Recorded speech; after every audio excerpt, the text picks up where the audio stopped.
我的竹马为了他的灰姑娘，不惜对抗家族与要解除了与我的婚约。我失望之余，远赴海外求学。岁月流转，当我以璀璨明星的身份归国时，他们已结婚3年了。我归来，已释怀。宴会上，那个曾为了爱情不顾一切，甚至愿意与全世界为敌的洛婷，却意外地用冷漠嫌恶的语气对宋之韵说：我不是让你别来吗？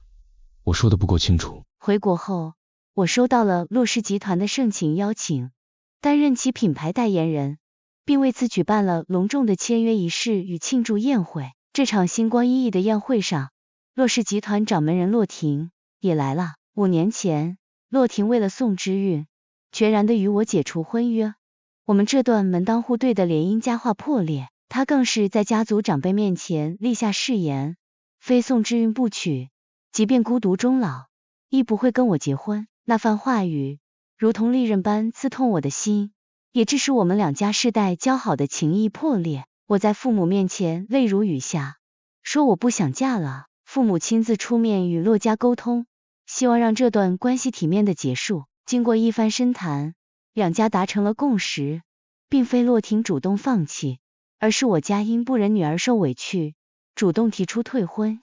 虽保全了颜面，却也让2家的关系降至冰点，再无往来。后来，我踏上了前往异国他乡的求学之旅，有幸被星探发掘，进入娱乐圈，意外大火。直到最近，我才回来。与5年前相比，洛婷蜕变得更加沉稳，英俊的脸庞上挂着一种矜持而高贵的气质，漆黑的眼眸深邃如夜，静静地锁定在我身上。没人告诉我洛婷会来，我下意识地转头望向身旁的经纪人，试图寻找答案。经纪人连忙摆手澄清，语气中带着几分急促：主办方说了，他不会来的。说完，他又像是怕我会误会什么，急忙补充了一句：真的，我也不知情。洛婷缓缓朝我走来，嘴角勾起一抹温和笑容，那笑容仿佛穿越了时光，让我恍惚间回到了我们还未有嫌隙。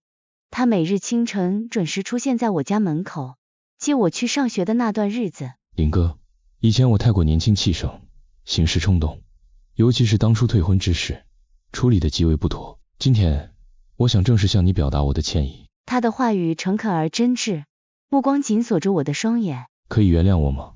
若纠结于是否原谅，倒显得我放不下他。我抬起头，回忆他一个灿烂而坦荡的笑容。你也说是往事了，过去的事情我都忘了。那段过往早已随着时间流逝变得模糊，对我来说，他已不重要。我轻举酒杯，笑容温婉而淡然。听说你和宋之韵3年前结婚了，还没恭喜呢，恭喜你得偿所愿，祝你们白首到老。他嘴角勉强扯出一抹笑，神色却显得异常平静。按常理，娶的心上人应是满心欢喜，即便是性格内敛之人，也不该如此淡然无波。我正自纳闷，他已举杯至唇，一饮而尽，那动作中似乎藏着难以言喻的情绪，更像是借酒浇愁，而非欣然接受祝福。今天我是众星捧月的主角，宾客们纷纷上前寒暄，话题无一不围绕着我展开。有热情的粉丝询问起我即将上映的作品，有好奇的旁观者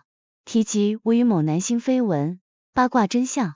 林哥，你的演技好好啊，我看下一次获奖作品一定是你的。我们全家都是你的忠实观众，特别喜欢看你主演的影视剧。我微笑着回应。多谢支持，我还是得向前辈们学习，我会继续努力，不负众望。一直默默在旁的洛婷轻声笑道：你在外这些年，性格都变得更加谦逊了。他的语调难以形容，如同我们还是多年前的关系，一种难以言喻的亲近感，仿佛时间倒流，回到了我们关系未曾破裂之前。那些因宋之怨而生的冷漠与刻薄言辞，从未存在过。我不禁疑惑，是否是我的错觉？他语气里有几分刻意的暧昧。正当我思量如何回应时，他的声音再次响起：我去看了你正在上映的电影，演得很好。这下连周遭的朋友们都感觉氛围微妙起来，他们交换着心照不宣的眼神，视线在我们2人之间悄然游移。我以礼貌而疏离的口吻回应：谢谢骆总夸奖，是和你老婆一起去看的吗？今天怎么没见到她？我们也算是救时了。洛婷的表情瞬间恢复了淡漠，回答的轻描淡写，仿佛谈论的是一个无关紧要的旁人。他有事。简单几个字，透露出莫名距离感。我不解，他为何能在提及曾让他奋不顾身的那个人时，竟然如此冷漠。我不愿掺入他们的是非，巧妙地转移了话题。宴会结束，当我被簇拥着步出大厅，一抹熟悉的身影映入眼帘。宋之韵端坐于大厅沙发上，神色紧张焦虑。随着电梯门开启的声响，她被惊醒般自沙发上坐起，动作中带着急促不安。显然，她已在此等候多时，目光不时穿梭于人群之间，焦急地寻找着某个身影。她的目光最终定格在了我与洛婷并肩而立的身影上，脸色倏地变得苍白，如同被寒风拂过的花瓣，失去了原有血色。她怔怔地望着我，眼神中满是失落。没想到，宋之韵变了很多，岁月在她身上刻下了深深痕迹。她不仅容颜苍老了许多，身形也愈发消瘦，似乎被时光抽走了精气神。我记得初见宋之韵时，正值她转学初来乍到，她站在讲台中央，虽身形瘦弱，但那双眼睛晶晶亮的，面容平凡素净，难以掩饰的局促紧张，如同初绽的花朵在风雨中游曳。老师笑容灿烂，热情介绍，这位就是成绩优异、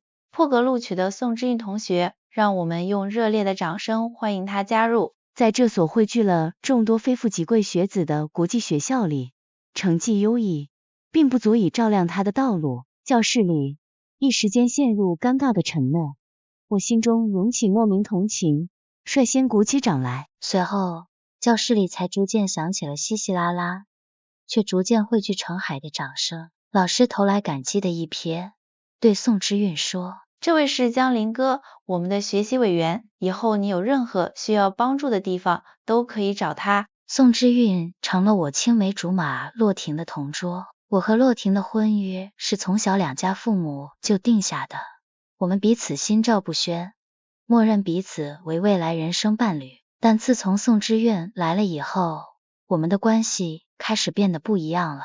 洛婷对宋之韵展现出了前所未有的保护欲。宋之韵家里清贫，她营养不良，身体不好，常常生病，因家庭原因和同学们格格不入，常被欺负，而洛婷毫不犹豫地挡在她面前，保护她，更是放话，谁要是再欺负她，就是跟我洛婷过不去。旅行归来，我满心欢喜地为洛婷挑选了许多礼物，后来却发现这些精心准备的礼物都静静地躺在了宋之韵的课桌里。我试图说服自己，这不过是洛婷以她的方式照顾这位需要帮助的同桌。毕竟宋之韵长得没我漂亮，家世没我好，而且我跟洛婷还是从小一起长大的青梅竹马，两家的家世背景相当，又从小就有婚约，我怎么都想不到洛婷会喜欢上这个样样都不如我的人。时光匆匆流逝，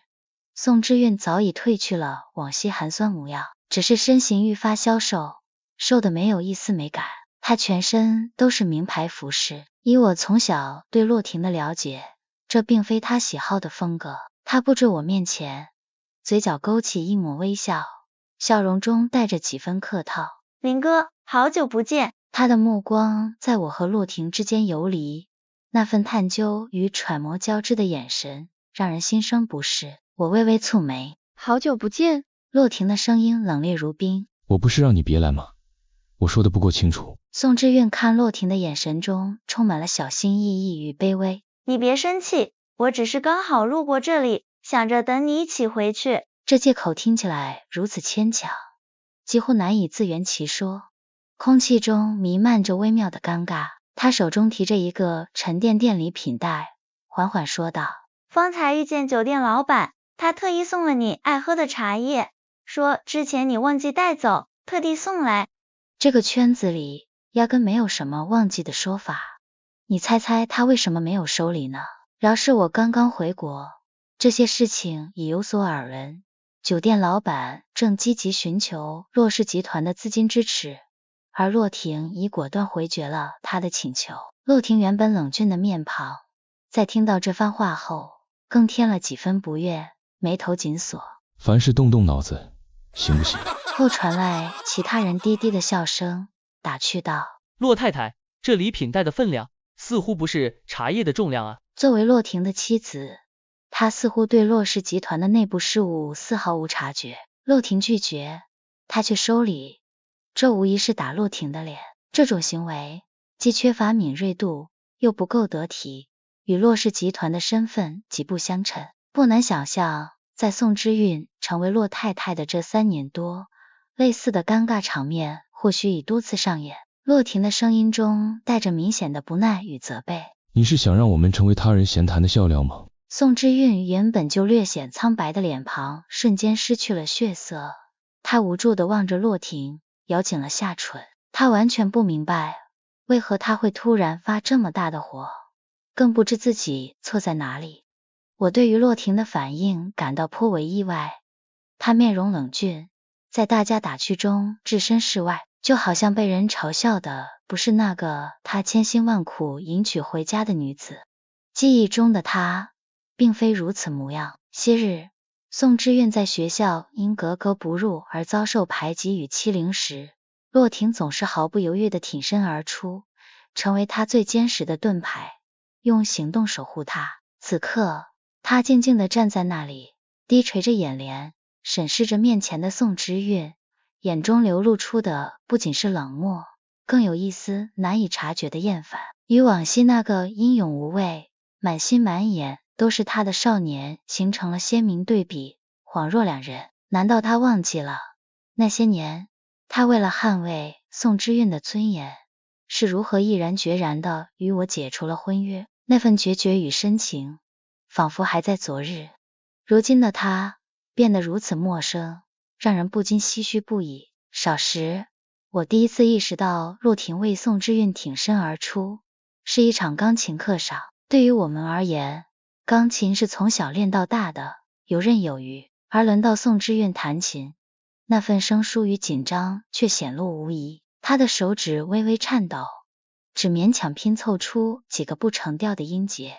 瞬间，教室里便响起了窃窃私语，一股压抑不住的笑声如同涟漪般扩散开来，有人甚至忍俊不禁的哈哈笑出声。尽管宋之韵成绩优异，但之前从未接触过钢琴，比弹棉花还难听。这笑声如同病毒般迅速蔓延，让整个教室变得喧闹不堪。宋之韵的手指僵硬地悬停在半空中，无所适从。课后，有同学故意模仿起宋之韵那略显笨拙的演奏，惟妙惟肖，引得周围人又是一阵哄笑。宋之韵默默地坐在座位上，低垂着头颅，遮掩表情，但从他单薄的侧影中，不难读出那份隐忍与脆弱。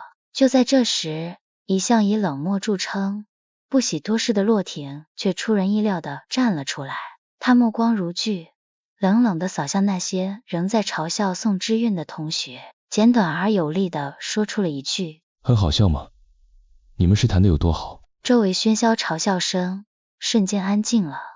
我转向宋之韵，只见她微微侧手，眼眸闪烁着光芒，正轻声与洛婷低语，似是在轻声致谢。洛婷神色寥寥，只淡淡嗯了一声，但她的嘴角是微微勾起的。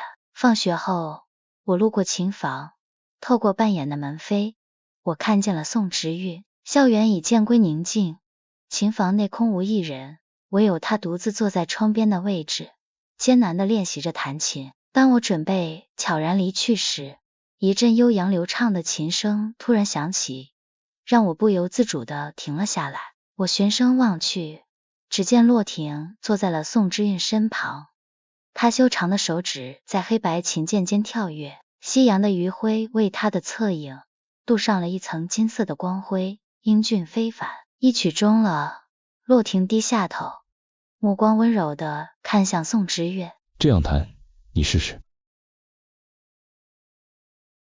宋之韵的脸颊微微泛红，她羞涩而又认真地模仿着洛婷的指法，夕阳的余晖洒满整个琴房，洛婷与宋之韵的身影在这金色的光辉中渐渐融合，宛如一幅精美的画卷。而我站在门外，心里好像空了个洞，呼呼地漏着风。自此，我对宋之韵的态度发生了明显转变。足球课上，他被我安排为守门员，他局促地站在球门口，瘦弱的身躯，眼神中满是无助。面对我们迅猛有力的射门，他力不从心，一个球都没拦住。我刻意调整刁钻的射门角度，且用尽力气，他狼狈在球门前屡屡扑救，身影匆忙潦草，还不时被疾驰而来的足球击中。渐渐的，他的动作迟缓，体力明显不支，双腿上更是布满了因频繁倒地而留下淤青。